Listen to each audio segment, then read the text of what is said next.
and girls.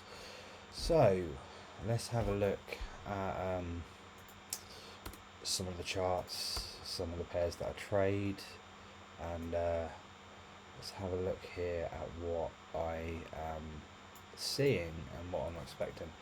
So we've got, usually what we get is we get two types of confluence when I'm looking at pairs. Usually we get, and you'll see from any of my other videos or any of my setups, usually what I'm looking at is Euro XXX, so you know, EURCAD and Great British Pound CAD doing the same thing. Now we've got a little bit of an anomaly today where we're seeing like Euro Australian dollar being really bullish. So we had this this kind of flag forming and just reaching new highs and just, you know, breaking out of things and really not retracing at all even after news. And then what we're getting is we're getting the complete opposite on Great British Pound CAD. Obviously had this like uptrend, really strong uptrend, followed by head and shoulders, which is probably one of my favourite setups to trade, followed by breaking a retest of the neckline. So the three things to kind of look at today is we want to understand what each currency is doing. So the dollar is weakening. We can see just from the amount of money that's, you know, flowing out here. We can see JPYs as well being really strong. Obviously that was going to happen after with the Trump's trade war, and as predicted, we're seeing money flow into the safe currencies such as the JPYs and the Swiss franc, so the Japanese yen and the Swiss franc. So we kind of expected that to happen. The Canadian dollar is kind of just floating, but what we're also seeing is we're seeing a lot of money now flow into the euro. And we're not seeing that with the pound. So I usually use the pound as euro and Great British Pound as Confluence, because you kind of see the same setups in the pairs, but for some reason money is moving out of the pound and people are kind of betting against it. Now I don't know if that's to do with Rachel Reeves' budget. I don't know whether or not it's to do with a real lack of economic growth and also the increase in jobs.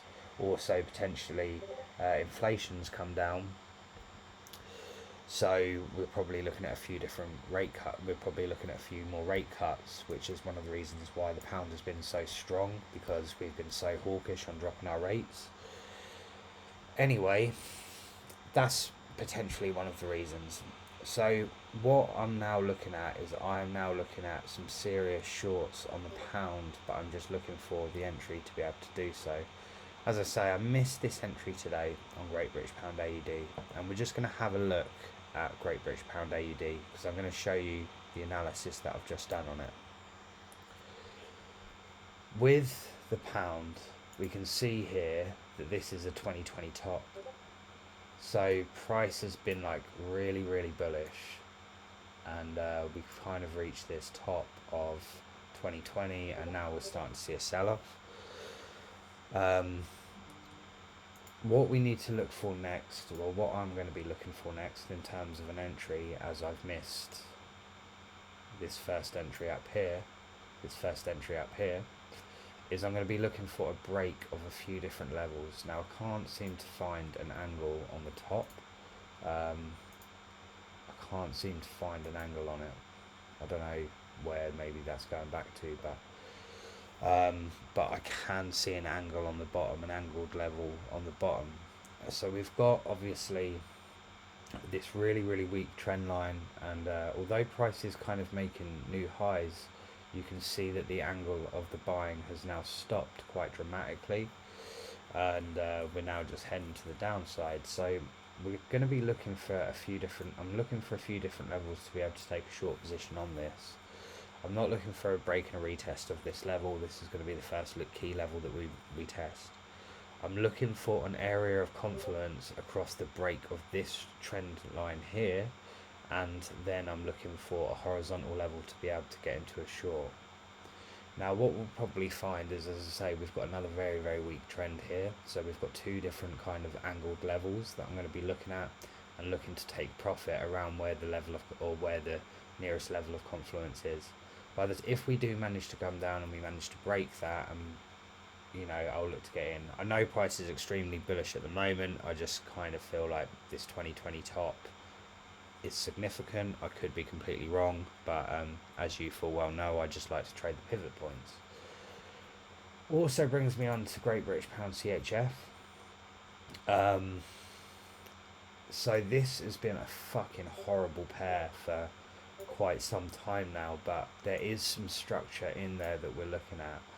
So we can see that price has been in this kind of upward channel, really shit upward channel, really shit for longs. But obviously with all the money flowing into the Swiss franc at the moment, we are now starting to see, we're going to see a lot of strength in the franc. So if we're going to see weakness in the Great British Pound and we're going to see strength in the franc, then I'm definitely interested in this. Now there's two potential entries for this trade, which is one, this level here. So we've been kind of ranging in this level for a few weeks, and what I would really like to see is a break and a retest of this level here, solely for the fact that this has been a strong level now since the 24th of January, and ever since we broke above it on the 13th of February, so basically the start of February, price has been unable to kind of get back through it. So if we break this, we're definitely going to see downside, and we'll probably see it to the bottom of this range, potentially even further, maybe down to like this level here or this kind of key level here. But obviously we'll just look to kind of take profit around this area of liquidity. That's if it breaks it. It might not break it. In an imminent position on Great British Pound New Zealand dollar. So apologies for the lag. I'm going to show you what I'm looking at here. So we've got a couple of things, right? If we go on to the 4 hour, as I say, you always need to do your top down analysis just to make sure that, because you'll be able to get the entries right, and also you'll be able to get the exits right as well. So we've been in this upward channel now for quite some time, I think about the past 9 months, and obviously price started back in June last year, so nearly a year. We've seen that price has kind of topped out, and now we're getting reactions, and we're starting to see, if we look here, we're starting to see price weaken in terms of the uptrend. So obviously we had a big move to the upside where we broke this level, and we didn't even retest it, we just moved up. And then I've been calling these pivot points and getting some absolutely lovely shorts for this whole kind of consolidation that's been happening throughout March. What it's looking like now is, if we look here, I've gone down to the 15-minute on this. I'll go to the hour because I don't think it's going to show. Is we've got this uptrend and this level of support where price is now trying to, or every time it retests it, it's really quite strong and it keeps going up.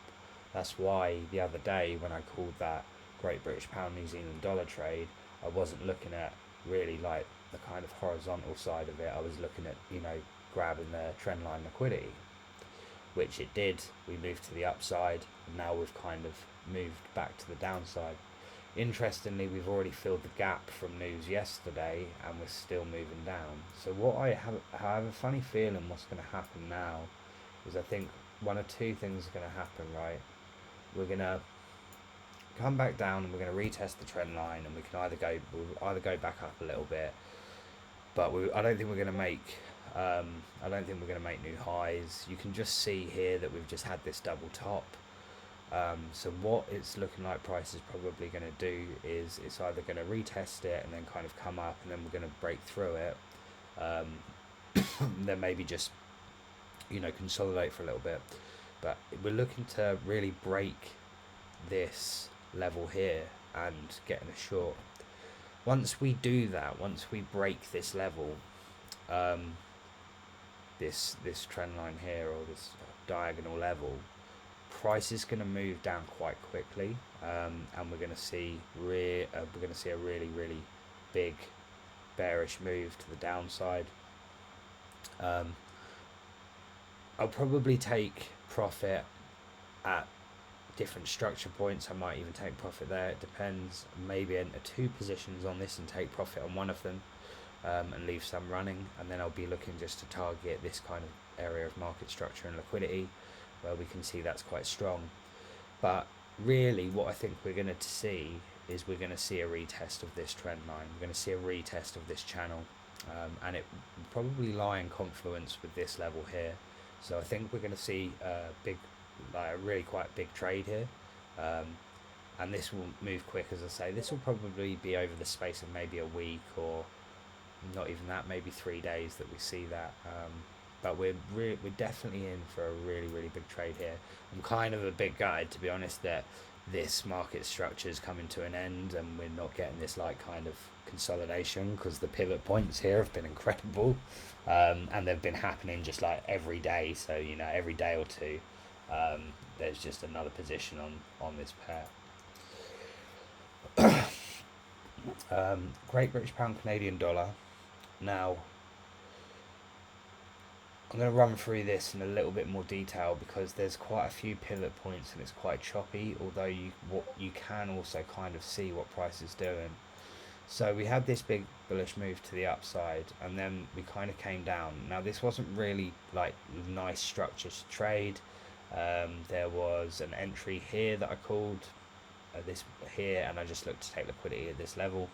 There was also an entry here, which you can see, and there was you know, a nice move to the downside, wiping out some of this kind of area of liquidity here.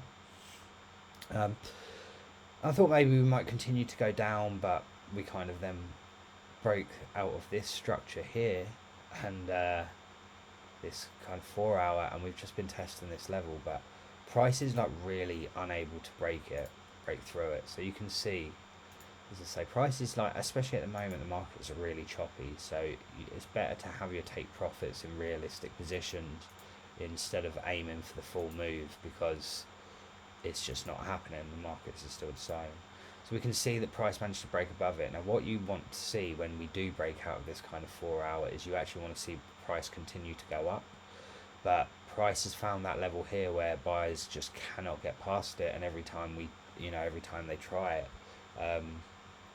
the sellers just come in and manage to push it down, which is why we see this here. So what we have managed to kind of form at this point in time is we've managed to form a few things. We've got a diagonal level here. So if price manages to break below this level, we're going to be looking at this for the market structure, because we can see how strong the reactions are, and then we're going to look for a break and a retest, just targeting this level of liquidity here. Although we are still technically out of this kind of bullish flag, so if price manages to break above this level and close on it on the 4 hour, it has to be the 4 hour, because if you look, we're not getting any closes above it on the we're getting closes above it on the 1 hour, but we're not getting anything on the 4 hour. If price closes above this on the 4 hour, we take a position, a couple of positions, and then we're just looking to kind of wipe out this area of liquidity here, or this area of liquidity here. I'm not entirely sure, but what price has managed to give us is some form of structure and some form of reaction. So this area here is essentially no man's land. Jesus fucking Christ, as if CHF is still selling off. That is insane. Okay, so we'll just go on to USDCHF now. Obviously managed to call this pivot point here. If you check the video, the YouTube video, I was looking to take profit here. Couldn't hold any longer than 20 grand. It was like my biggest trade. That was my record trade. And we did. We had, this was a 40 grand trade. 40 grand was take profit here, and then if we would have gone down to here, it would have been something ridiculous, like an 80 grand trade, and that's where literally the take profit level that's set. What we have seen though is we've seen, obviously we saw this this bearish move to the downside, and let's delete that, clean that up, and then after price kind of tapped into that level, it's just consolidated. And you did see, like, every time that price, we did see like some reactions off this, price couldn't actually break above it, and I was maybe thinking after yesterday that okay, we might break above it, and if we do, then I'm definitely going to just take a long position, probably target that market structure, but obviously we haven't. We're just seeing now price move to the downside. I have no idea where this is going to stop. I thought we were going to wipe this area of liquidity out here, and it's looking like we might go all the way to the bottom in a day, which is a massive move. If we don't go all the way to the bottom in a day, that I'll be really I can't see it doing 4%. I don't know though. But anyway, right. Now we're just looking for a continuation. What I don't want to see here is I don't want to see us make a really big move and then just consolidate for a whole fucking month. I want to see us make a steady uptrend like this, and then we look for a position, and then we kind of look to target this level, potentially a level further down. So now it's just a case of waiting on this and seeing realistically what happens, because I'm not getting in yet. This price could just reverse at any moment in time. I know it hasn't, but it could. So I'm just going to wait for the pull up and then some form of market structure to be able to trade off. But it's good because obviously with CHF moving down that dramatically, it's definitely going to give us some form, like, okay, we're actually now looking like we might close below it. It's going to give us an entry on Great British Pound CHF as well. So we'll have we'll have two pairs, and we'll have two bits of Confluence on this. So yeah, that's all I'm really looking at the moment. JPY pairs, obviously we've now pushed past this market structure, which I was expecting to happen, to be honest, but being able to find the entry has just been, it's been non-existent. Even entry here wouldn't have been safe. Entry even here, if your stop wasn't a break even after 5 days for that trade, that's a bit of a concern. But even then, that would have got wiped out by news yesterday. So there's just been nothing. You know, we've not really been able to get into a position for this. The beautiful thing is though, is after this big move, when this big move comes to an end, it will form some market structure, and then we'll get the continuation to the downside. And I don't think we're going to get it with much problem like we've had with this consolidation over the past 4 days, with waiting for Trump to make his announcement. If that is the case, then we will look just to really first of all target the end of whatever structure it forms. But it does look like we're coming down to wipe out some serious liquidity, which the first kind of area we're going to be looking at is here. So as I say, I prefer trading shorts. I'm not like, I hate buying the market. I prefer shorting the market personally. I think, like, obviously with EURAUD and stuff like that, because the market structure is really nice, and then CAD CHF as well. Definitely expecting some moves down. So there's quite a lot to look at now. We've definitely, price went able to break above that. We've definitely got some really fucking nice setups, and I see CHFs making like really big moves to the downside, JPYs as well. So going to be some lovely shorts there, and also looking just to short the pound in general as well. So that's kind of like my market roundup of where I think we're at now, and now it's just a case of really waiting for that entry, and waiting for price to reveal itself a little bit, and I think we're going to get some big trades. Now, I thought this week was going to be like a great week for positions. NFP week usually is, but obviously it's been overshadowed by Liberation Day, as Trump calls it. So I think what we'll see is, now we're seeing these big moves. We'll probably see maybe this slowdown towards the end of the day, and then we'll see something for NFP tomorrow. And probably what we'll see next week, we might see a bit of a continuation early on in the week, and then followed by some kind of consolidation, and then it will probably be the following week, which is going to be really, really good. It's just usually because with NFP week we make a lot of big moves,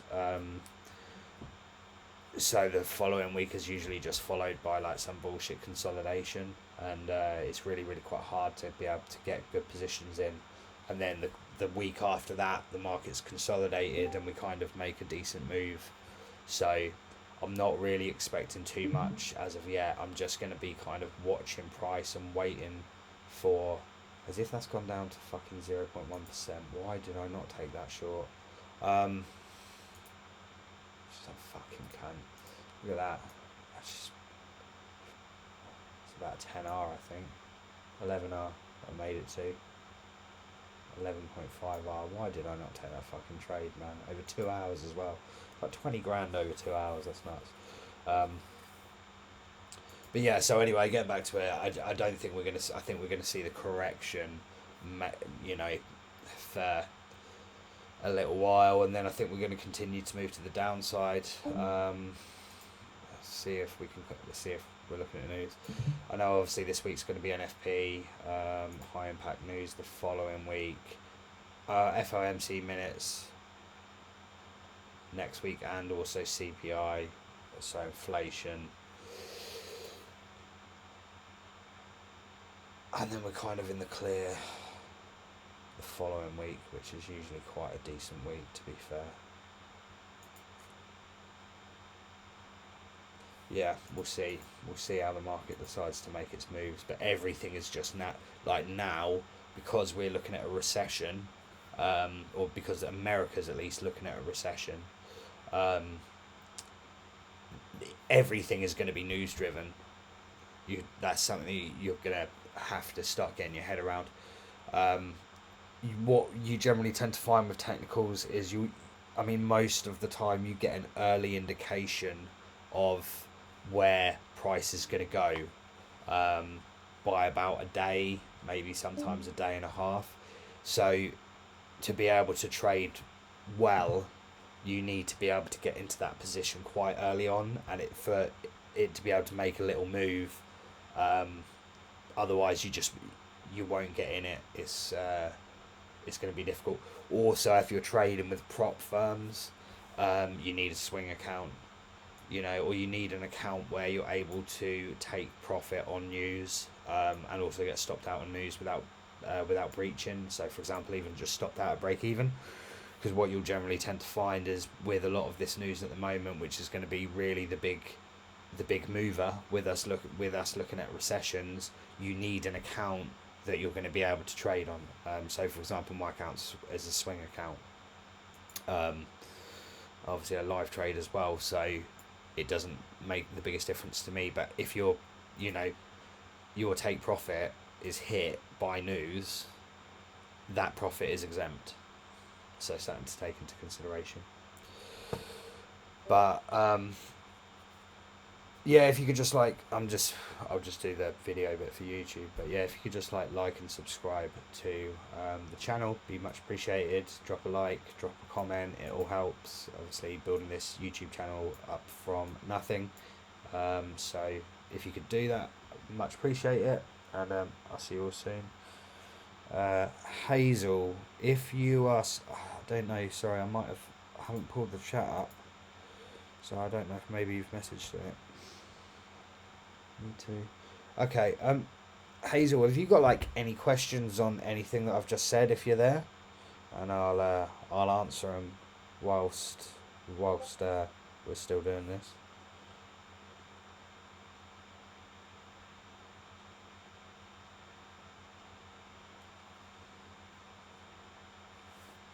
If not, no problem.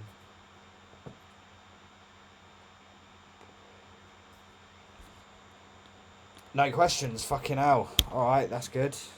Have you understood, like everything that I've been saying and kind of seen the method behind my insanity or method behind the madness?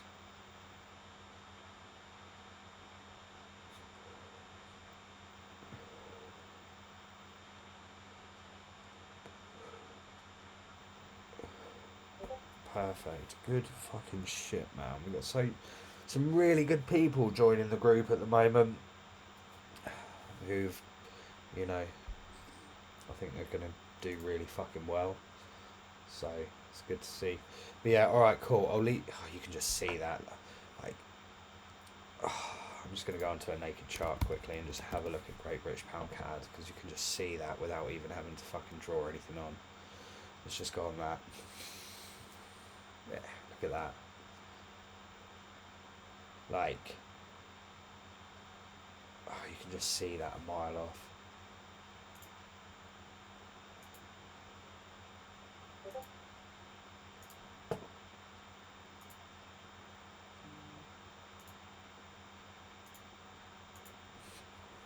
That's what we need to be able to see. And then potentially an entry. Oh, so that looks like a nice short, hopefully. But yeah, cool. All right, I'll leave you guys to it, and cheers for joining, Hazel.